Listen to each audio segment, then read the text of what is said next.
ഉത്തർപ്രദേശിൽ അനധികൃതമായിട്ടുള്ള വഖഫ് സ്വത്തുകൾ കണ്ടുകെട്ടും എന്ന് യോഗി ആദിത്യനാഥ് ഒരാഴ്ച മുമ്പാണ് പറഞ്ഞിരുന്നത്. നിയമസഭയിലടക്കം അദ്ദേഹം ഇക്കാര്യം ഉന്നയിക്കുകയും ചെയ്തിരുന്നു.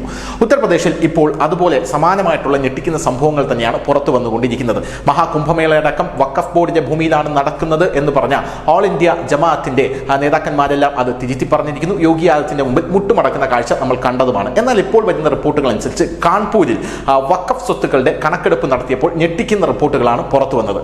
കാൺപൂരിൽ വഖഫ് സ്വത്തുക്കളുടെ കണക്കെടുപ്പ് 1669 വസ്തുവകകളിലാണ് ചെന്നു നിന്നത്. അതായത് 1669 വഖഫ് സ്വത്തുക്കളാണ് കാൺപൂരിലുള്ളത് എന്നാണ് മനസ്സിലാക്കാനായി സാധിക്കുന്നത്.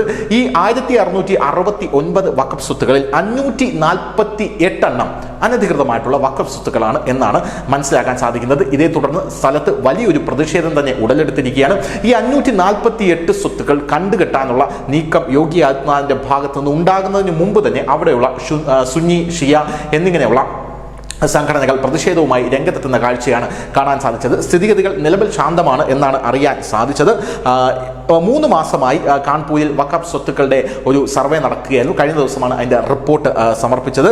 3 മാസമായി നടന്നു വരുന്ന ഈ സർവേ ഫലത്തിലാണ് സദർ തസനിൽ സുന്നി വഖഫ് ബോർഡിൻ്റെ 914 സ്വത്തുക്കളും 34 ഷിയ സ്വത്തുക്കളും ഉണ്ട് എന്ന് റിപ്പോർട്ട് ഇപ്പോൾ പുറത്തു വന്നിരിക്കുന്നത്. ഷിയ സ്വത്തുക്കളിൽ ഈ ഖത്തംപൂരിൽ തഹസിലിൽ 189 വഖഫ് സ്വത്ത്, ബിൽഹൗറിൽ 388 വഖഫ് സ്വത്ത്, നർവാളിൽ 148 എന്നിങ്ങനെയാണ് വഖഫ് ബോർഡിന് ഭൂമി സ്വന്തമായിട്ടുള്ളത് എന്ന റിപ്പോർട്ടുകൾ കൃത്യമായി തരം തിരിച്ച് യോഗി ആദിത്യനാഥിന് മുമ്പിൽ റിപ്പോർട്ടായി എത്തിയിരിക്കുന്നു. ഇതിൽ 548ഓളം വസ്തുവകകൾ സർക്കാർ വകകളാണ് എന്നുള്ളതാണ് ഞെട്ടിക്കുന്ന റിപ്പോർട്ട്. സർക്കാരിന്റെ ഭൂമിയാണ് വഖഫ് ബോർഡിന് ദാനമായി പല ആൾക്കാരും പല സ്ഥലങ്ങളിലായി കൊടുത്തിരിക്കുന്നത്. ഉത്തർപ്രദേശിലെത്തിയ അവിടെ ഉണ്ടായിരുന്ന സർക്കാരുകളൊന്നും തന്നെ ഇത് വലിയ രീതിയിൽ മുഖവിലിക്കെടുത്തില്ല, അല്ലെങ്കിൽ അവരിതിന് കൂട്ടുനിന്നു എന്ന് നമുക്ക് കരുതേണ്ടി വരും. മസ്ജിദുകൾ അതിലുണ്ട്, ശ്മശാനങ്ങളുണ്ട് എന്നിങ്ങനെയുള്ള കാര്യങ്ങളാണ് ഇവയിൽ നിർമ്മിച്ചിരിക്കുന്നത്. ഇതെങ്ങനെ ഒഴിപ്പിച്ചെടുക്കും എന്നുള്ളതാണ് യോഗി ആദിത്യനാഥിന്റെ നിലവിലുള്ള പ്രശ്നം എന്ന് പറയുന്നത്. ഈ വസ്തുവകളുടെ പൂർണ്ണ വിവരങ്ങൾ റവന്യൂ വകുപ്പിന്റെ പക്കലില്ലാത്തതും ഇത് ഒഴിപ്പിച്ചെടുക്കുന്നതിന് ഒരു വെല്ലുവിളിയാകുന്നു. അതുകൊണ്ട് തന്നെ കുറച്ച് ചരിത്രത്തിലേക്ക് പോയി തന്നെ ഇതിന്റെ വിഷയങ്ങൾ എടുക്കാൻ യോഗി ആദിത്യനാഥ് ശ്രമിക്കും എന്ന റിപ്പോർട്ടുകളുമുണ്ട്. ജില്ലാ ഭരണകൂടം എല്ലാ സ്വത്തുക്കളും സർവേ നടത്തി ഇപ്പോൾ സർക്കാരിനെ അയച്ചിട്ടുണ്ട്. കൃത്യമായിട്ടുള്ള വിവരങ്ങളാണ് സർക്കാരിന് മുമ്പിൽ എത്തിയിരിക്കുന്നത്. ഇനി സംയുക്ത പാർലമെന്റ് സമിതി രൂപീകരിച്ച് അത് ഈ സ്വത്തുക്കളെക്കുറിച്ചുള്ള, അതായത് അനധികൃതമായിട്ടുള്ള സ്വത്തുക്കളെക്കുറിച്ചുള്ള ഒരു പഠനം നടത്തും. പഠനം നടത്തിയ ശേഷമായിരിക്കും തുടർ നടപടി എന്നുള്ള റിപ്പോർട്ടുകളും വരുന്നു. 2021 ഇതേ സർവേ അവിടെ നടന്നിരുന്നു എന്നുള്ളത് വേറൊരു കാര്യം. വഖഫ് സ്വത്ത് കയ്യേറിയവിൽ നിന്ന് ഭൂമി തിരിച്ചു പിടിക്കാനുള്ള ആ ഒരു നീക്കം 2021 അതാണ് യോഗി ആദിത്യനാഥിന്റെ ഒരു ദീർഘവീക്ഷണം എന്ന് പറയുന്നത്. വഖഫ് ബോർഡ് ബില്ല് വരുന്നതിനൊക്കെ മുമ്പ്, അത് വിവാദമാവുന്നതിന് മുമ്പ് തന്നെ യോഗി ആദിത്യനാഥ് ഈ പണി അവിടെ തുടങ്ങിയിരുന്നു എന്നുള്ളതാണ് പ്രധാനപ്പെട്ട ഒരു കാര്യം എന്ന് പറയുന്നത്. ഇതിന് പിന്നാലെയാണ് സർക്കാർ നിർദ്ദേശപ്രകാരം വഖഫ് സ്വത്തുക്കളുടെ നടപടികൾ ആരംഭിച്ചത്, സർവേ നടപടികൾ. 2021 സർക്കാർ ഉത്തരവിന്റെ അടിസ്ഥാനത്തിൽ ഈ സ്വത്തുക്കളുടെ സർവേ നടത്തിയിരുന്നു. ഇപ്പോൾ ഭരണകൂടം നടത്തിയ 548 സർക്കാർ വസ്തുക്കളുടെ വിസ്തീർണം എന്ന് പറയുന്നത്, അതായത് അനധികൃത സ്വത്തുക്കളുടെ വിസ്തീർണം എന്ന് പറയുന്നത് 89 ഹെക്ടറാണ്. ഏറ്റവും കൂടുതൽ സുന്നി വഖഫ് ബോർഡ് സ്വത്തുക്കളാണ് ഉള്ളത് എന്നുള്ളതാണ് വേറൊരു പ്രധാനപ്പെട്ട കാര്യം എന്ന് പറയുന്നത്.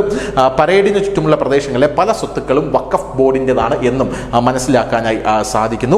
ഇതിൽ ഏറ്റവും പ്രധാനപ്പെട്ട വേറൊരു കാര്യം എന്ന് പറയുന്നത് ഈ വഖഫ് സ്വത്തുക്കളെല്ലാം വളരെയധികം ഭൂമിക്ക് വില കൂടിയ സ്ഥലങ്ങളിലാണ് ഉള്ളത് എന്നുള്ളതാണ്. അതായത് ഭൂമിക്ക് തീരെ വിലയില്ലാത്ത സ്ഥലങ്ങളിലെ സർക്കാർ ഭൂമികളൊന്നും തന്നെ വഖഫ് ബോർഡിന്റെ കയ്യിലില്ല. എന്നാൽ ഭൂമിക്ക് പൊന്നും വിലയുള്ള സ്ഥലങ്ങളിലെ സ്വത്തുക്കളെല്ലാം തന്നെ വഖഫ് ബോർഡ് കൈവശപ്പെടുത്തിയിരിക്കുന്നു. അത് സർക്കാർ സ്വത്തുക്കളാണ്. അതിൽ ഈദ്ഗാഹ്, മസ്ജിദ്, ശ്മശാനം, മുസ്ലിം ഓർഫനേജ്, അതായത് യത്തീം ഖാനകൾ എന്നിവ ഉൾപ്പെടെ നിരവധി സ്വത്തുക്കൾ അവിടെ കെട്ടിപ്പൊക്കിയിരിക്കുന്നു എന്ന് മനസ്സിലാകുന്നു. വഖഫ് ബോർഡ് സ്വത്തുക്കളുള്ള പ്രദേശങ്ങളിലെ ഭൂമിക്കാണ് ഏറ്റവും കൂടുതൽ വിലയുള്ളത് കാൺപൂരിൽ എന്നുള്ളത് വേറൊരു പ്രധാനപ്പെട്ട കാര്യം, ഒരുപക്ഷെ ഞെട്ടിക്കുന്ന വിഷയമാണ്.